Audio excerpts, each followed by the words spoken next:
Today is October 31st, so it is time for us to rank all of the movies in the Halloween franchise from the worst to the best.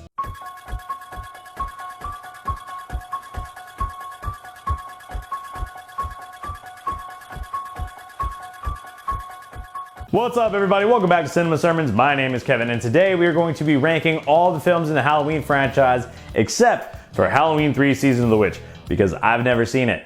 I know a lot of people love this movie. I just haven't gotten around to watching it yet. I meant to this season, and life happens, life gets in the way, and I just wasn't able to do it. So we will redo this ranking at some point and see where it falls at. But right now, let's review all the movies in the franchise that have Michael Myers in them, because Halloween 3 is the only one that does not. And if you are interested of seeing a video where I explain a dream that I had where I believe God was warning me that I needed to repent and change my ways using the movie Halloween, check the video in the description box below. I will link it down there. And yeah, check out a really old video that I did explaining that dream. And before we get started, please understand that my list is my list. Like Cody Leach says, Halloween fans can be very passionate.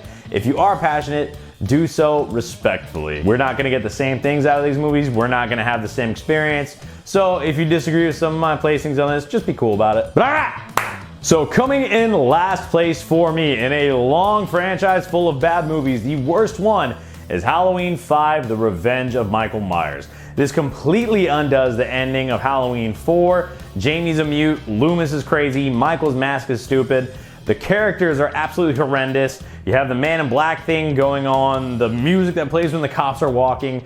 Michael gets arrested, but they let him keep his mask on. Like, it just does not make sense. And there's some like weird psychic telepathic thing going on, man. This movie is horrendous, and it comes in at the bottom of the list. Next up is going to be Rob Zombie's Halloween 2. Now, I will give credit where credit is due. It is an interesting concept to try to explore trauma a year later and see how these people are dealing with this horrific event that happened a year prior. The performances are good. Scout Taylor Compton, Brad Dourif, Daniel Harris, they all do a really good job in this movie. But it's just a really bad story. The characters are horrendous. Loomis is just an absolute not nice guy. The dream sequences with the white horse and all this dumb stuff, it's just a bad movie. And to cap it all off, Rob Zombie's just horrendous dialogue. I can't deal with it. That does not sit right with my spirit. That whole hellbilly thing that Rob Zombie goes for, I can't deal with it. And Rob Zombie's Halloween 2 comes in second to last. Number 11 is going to be Halloween Ends, the bookend to David Gordon Green's Halloween franchise. Dude, if this was a standalone story that did not have Michael Myers in it, this would have been a really good movie. But to have the bookend to your trilogy be some kid who literally just got beat up, I'm sorry, not even a kid, a grown man who literally just got beat up by a bunch of band kids, beat Michael Myers? No. Absolutely not. And then they're having like this tag team thing where he's like, show me how to kill Michael. It's just absolutely stupid. This movie was not any good. They tried to mix Halloween and Christine together. It did not work. This was a piece of trash, and I will never watch it again. Next up is going to be Halloween, The Curse of Michael Myers. This movie is just bad all across the board. I know there's a lot of people who like it. I am not one of those people. From the editing choices and the weird visuals on the camera to the score done on the guitar, I don't like anything about this movie. I will say it does have a very good fall atmosphere and it feels like Halloween, but the Cult of Thorn storyline, and it's a druid cult that makes Michael kill, and it shows the cult, and there's people controlling Michael, and you know, you have the producer's cut and the director's cut, and there's some very dark, gross things in there about Michael and Jamie. This movie is just not any good. I can't stand it. And it comes in at number 10. Number 9 is going to be Halloween Resurrection. Now, I know that this is the most popular answer for people's least favorite Halloween, but it doesn't quite offend me on the level that it does most people. Now, there is no justification for the unceremonious killing of Laurie Strode. It undoes what is quite possibly the best ending in the Halloween franchise, and comes back and kills Laurie right away.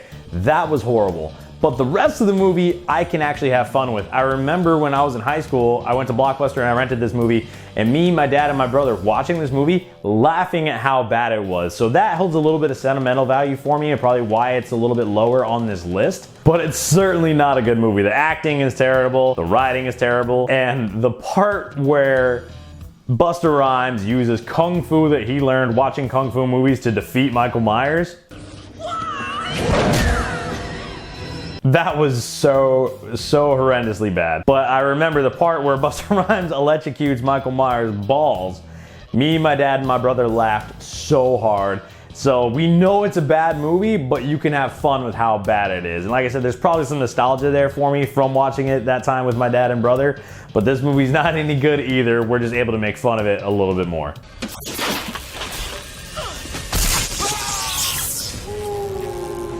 I just realized I still have Halloween 3 in my notes here. So the numbering's probably all messed up, so sorry.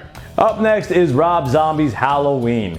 It is an interesting idea to explore how Michael became Michael. In John Carpenter's Halloween, Michael's just evil and there's no explanation for it. So in Rob Zombie to put his idea on this and explore how evil was an innocent kid that the world forgot, that was interesting. In execution is where it failed. The first half is just the atrocious dialogue and the hellbilly stuff that Rob Zombie likes to do is just no good. This movie has a lot of sexual violence, which does not sit right with my spirit. I do not like it. But the back half of the movie, where it's just a retread of the original, it's redone with better camera equipment, it has better pacing. Tyler Mane is a terrifying looking Michael Myers. And they bring back Danielle Harris from the Halloween 4 and 5 to be a new Halloween movie, this time as an adult. Now, I was in high school when this movie came out, so I remember watching this movie and I was like, Danielle Harris is as fine as chilled wine in the summertime. So I was glad that they were able to bring her back because she was so pivotal in 4 and 5, but this is just not a good movie. I don't like the way Rob Zombie does things. I don't like any of his movies. So that's why it comes in where it comes in. Number 6 is Halloween 2. Now, I tried to watch this movie with an open mind because a lot of people say they love it.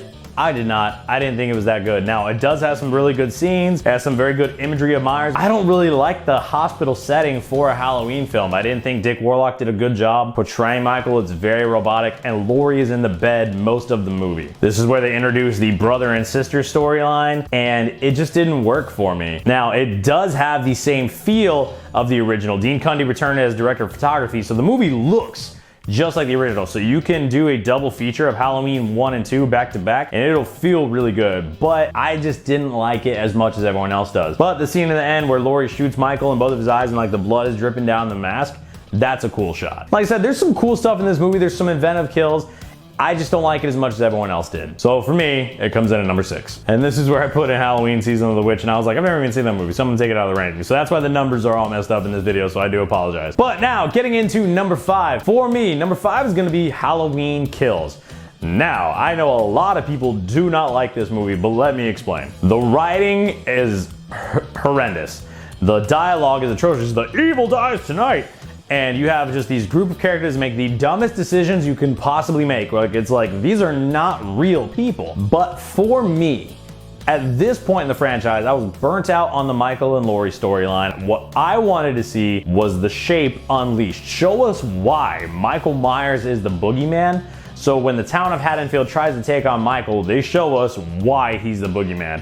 We get the most brutal version of Myers we've ever gotten. So from what I wanted at this point in the franchise, it delivered. Now again, the characters are terrible, the dialogue is terrible, and I don't think a town would be that scarred over 3 murders that happened 40 years ago. Again, it's very suspension of disbelief, but for what I wanted at that time to see the Shape unleashed, we absolutely get that in Halloween Kills, and that's why it comes in for me at number 5. Now these top 4 are actually all movies that I really enjoy. Most of this franchise are not good. These 4, I really like them. So coming in number 4 for me is going to be Halloween 4, The Return of Michael Myers. So in this timeline, Laurie Strode has died. Her daughter, Jamie Lloyd, is adopted by this step family. And this movie has a great autumn aesthetic. It feels like Halloween. You get the introduction of Rachel Carruthers, who is a great character. She's the reluctant big sister to Jamie. She doesn't like it. She's like, this kid's weird, which that is a negative of mine. When Jamie's having like these psychic visions of her uncle or whatever, that's dumb. I don't like that at all. But Rachel doesn't want to take care of this little girl. She wants to go out and party with her friends, but she ends up babysitting Jamie, and that's when Michael comes to kill Jamie. And Rachel steps up to the plate and is like, I'm protecting this little girl. And these two end up bonding and becoming sisters overnight while Michael is chasing them. I believe that the town being ready for Michael is more believable because Loomis is like, hey, Michael's on his way back. The town's like, we didn't listen to you 10 years ago. Now we got to.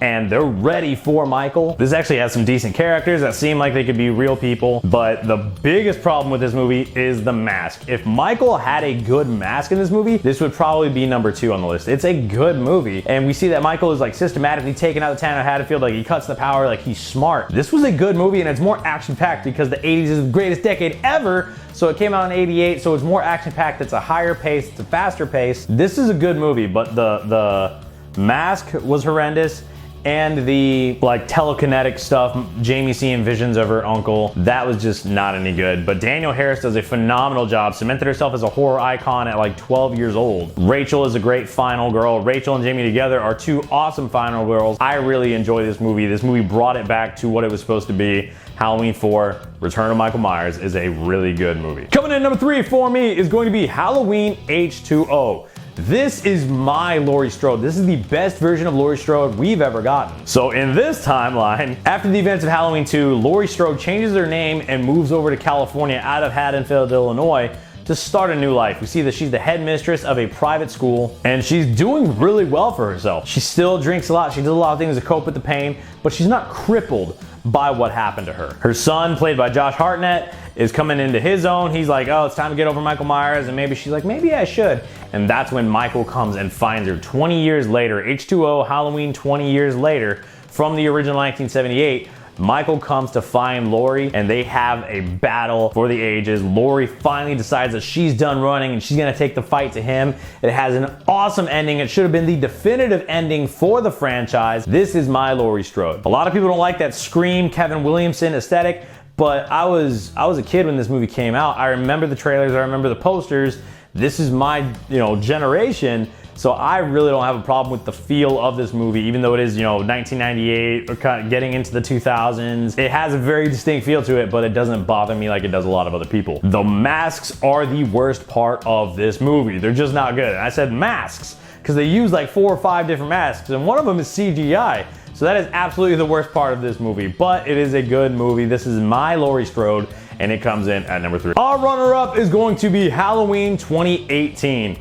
Now, as I just said, Halloween H2O was my favorite version of Laurie Strode. This movie, Michael Myers, is front and stage. I don't really like what they do with Laurie, if I'm just being honest. I know a lot of people do. I don't, especially because we already got a better version of that 20 years prior to this film. But it's kind of like going to see the Wolfman or going to see Dracula. You're not there for the side characters, you're there for the monster, right? This movie, they do Michael Myers right. The way they age the mask just looks so cool. And I don't know which one I like. I don't know if I like the aged mask better or the original mask. I don't know. That's how cool this mask was. The cinematography is great. The pacing is better to keep up with the modern filmmaking. This is a good movie.